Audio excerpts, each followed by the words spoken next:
Le candidat gouverneur Corneille Kabanga était devant la presse de Mbuji-Mayi ce mercredi 3 mai 2022. Corneille Kabanga a présenté son programme d'action intitulé « Rendre les Kassaïens leur dignité ». Ce programme ambitieux du candidat Corneille Kabanga s'appuie sur 3 axes prioritaires, à savoir l'agriculture, les infrastructures et l'énergie. Le candidat gouverneur a commencé par faire un état des lieux des difficultés de la province et ses potentialités.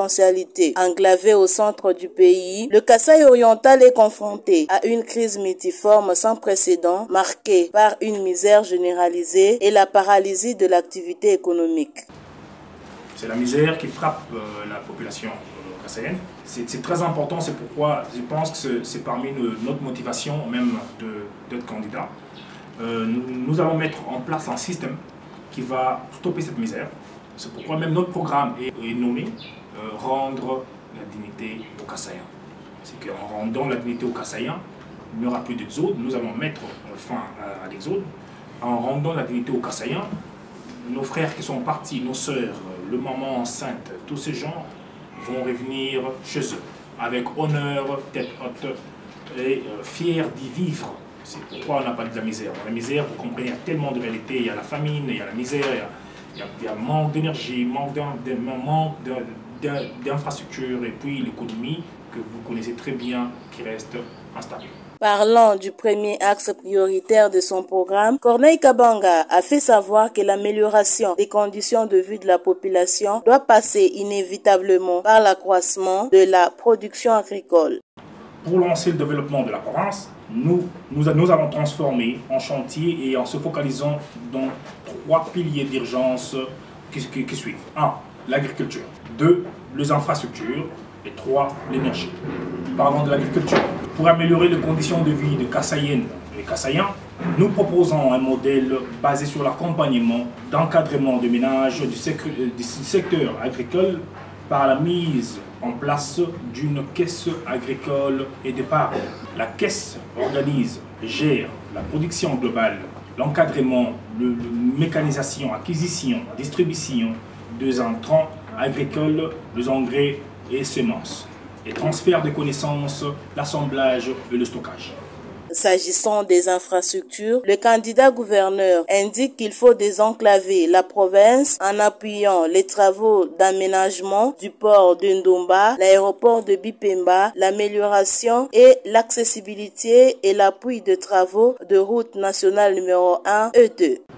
Il faut désenclaver la province en appuyant les travaux d'aménagement du port Ndomba, l'aéroport de Bipemba, l'amélioration de l'accessibilité et l'appui des travaux d'aménagement dans la route nationale 1 et la route nationale 2. L'exécutif provincial va s'activer, asphalter 500 km de routes provinciales, dont 400 km de routes de désert agricole prioritaire et 100 km de routes urbaine d'intérêt provincial. Pour terminer, Corneille Kabanga a abordé la problématique de l'énergie électrique. Il a préconisé la diversification des sources énergétiques pour couvrir les besoins d'industrialisation de la province. Investir dans l'énergie, une diversification de sources d'énergie pour couvrir le besoin d'industrialisation de la province. L'hydroélectricité, la centrale hydroélectrique de Tiala, environ 40 km de la ville de Mbuji-Mayi, investir dans l'augmentation de capacité de centrales gérées par l'entreprise Énergie du Kasaï, en parenthèse NRK, une filiale de la société de Pakwanga, MIBA. La puissance installée d'hydroélectricité de centrales de Tiala 1 s'élève à 18 MW. En 2002, actuellement, les centrales hydroélectriques ne produisent que 2 MW, n'utilisent que 2 tribunes sur 12 tribunes installées. La centrale hydroélectrique de Tubitubidi, cédée à la province par la société Anouï, Congo Investissement, autrement appelée SACIM, accélérer les travaux de construction par la SNEL de la ligne de transport d'énergie, l'électricité à partir de la localité de Tchiboué en territoire de Mabi vers Mbuji-Mayi pour une distance estimée de 45 km. Le solaire. L'énergie solaire offre un potentiel remarquable pour alimenter le mini-réseau de distribution électrique au Kasaï oriental.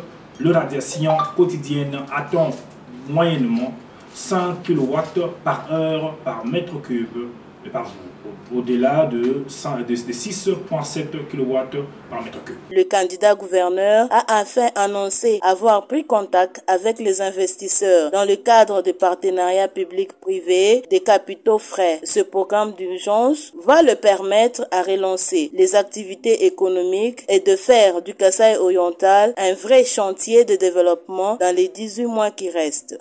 Il y a une entreprise de Moutela, des prérogatives ou gouvernement central. Mon niveau est tout. Nous sommes lobbying. Nous sommes lobbying, nous pousser les investisseurs pour injecter capitaux. Mais il y a des sous-bénédictions, il y a accompagnement ou en fou.